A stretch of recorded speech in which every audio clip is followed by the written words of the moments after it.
Olá, sejam todos muito bem-vindos a Ana Jus Ju, o canal interativo da Ana Jus. Eu me chamo Thaís Guimarães e sou eu que vou estar aqui conduzindo essa nossa conversa sobre o projeto de emenda constitucional número 32 do ano de 2020.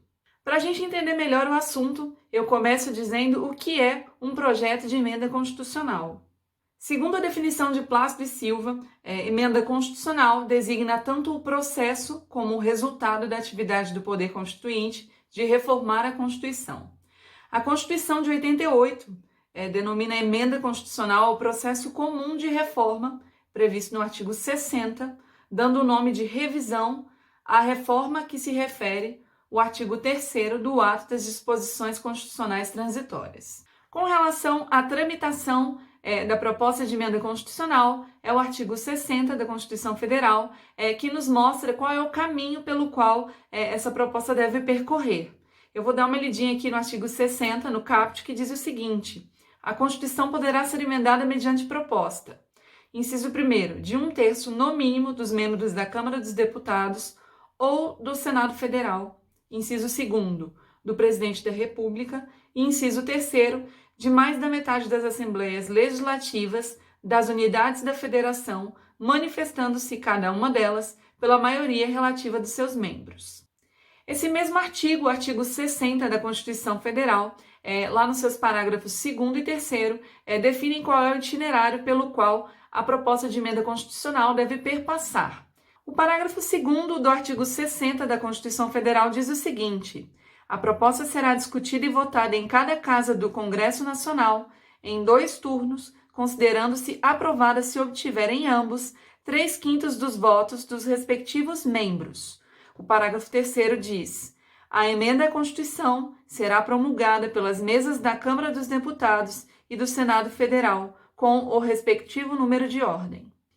Aprovada integralmente pelo Senado, o que implica dizer que a Casa não propôs alterações ou mesmo não a rejeitou, ela será promulgada em sessão no Congresso Nacional pelo Presidente da República e entrará em vigor. Falaremos agora do projeto de emenda à Constituição número 32, mais conhecida como Reforma Administrativa ou Nova Administração Pública. Ela foi apresentada no dia 3 de setembro de 2020, mediante proposta do Poder Executivo, sobre o escopo de alterar disposições sobre servidores, empregados públicos e organização administrativa. Inicialmente, cumpre destacar quais são as pretensões da referida proposta. Para isso, eu retirei um trecho do corpo do texto da PEC 32 para a gente entender melhor como ela funciona. Eu vou ler. Apesar de contar com uma força de trabalho profissional e altamente qualificada, a percepção do cidadão, corroborada por indicadores diversos, é de que o Estado custa muito, mas entrega pouco. O país enfrenta, nesse sentido, o desafio de evitar um duplo colapso na prestação de serviços para a população e no orçamento público. A estrutura complexa e pouco flexível da gestão de pessoas no serviço público brasileiro torna extremamente difícil a sua adaptação e a implantação de soluções rápidas, tão necessárias no mundo atual, caracterizado por um processo de constante e acelerada transformação.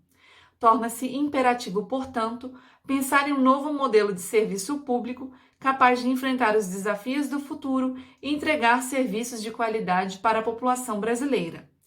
Nesse contexto, a proposta de emenda à Constituição aqui apresentada, que possui como público-alvo não só a administração pública, como todo o seu corpo de servidores, se insere em um escopo maior de transformação do Estado, que pretende trazer mais agilidade e eficiência aos serviços oferecidos pelo governo, sendo o primeiro passo em uma alteração maior do arcabouço legal brasileiro. Assinala ainda que o novo serviço público que se pretende implementar será baseado em 4 princípios. A. Foco em servir, consciência de que a razão de existir do governo é servir aos brasileiros. B. Valorização das pessoas, reconhecimento justo dos servidores, com foco no seu desenvolvimento efetivo. C. Agilidade e inovação, gestão de pessoas, adaptável e conectada com as melhores práticas mundiais. E D. Eficiência e racionalidade, alcance de melhores resultados em menos tempo e com menores custos. Evidencia-se a partir da leitura do texto da proposta uma aparente preocupação do Poder Executivo no que tange ao orçamento público, com gastos relativos à força de trabalho profissional, bem como a preocupação com a qualidade da prestação do serviço entregue à população. Esse foi o nosso primeiro vídeo sobre o assunto Proposta de Emenda Constitucional número 32 de 2020. No próximo vídeo, então, eu trago os questionamentos acerca de salário e também de estabilidade. Eu vou ficando por aqui e a gente se encontra, então, no próximo vídeo. Tchau, tchau!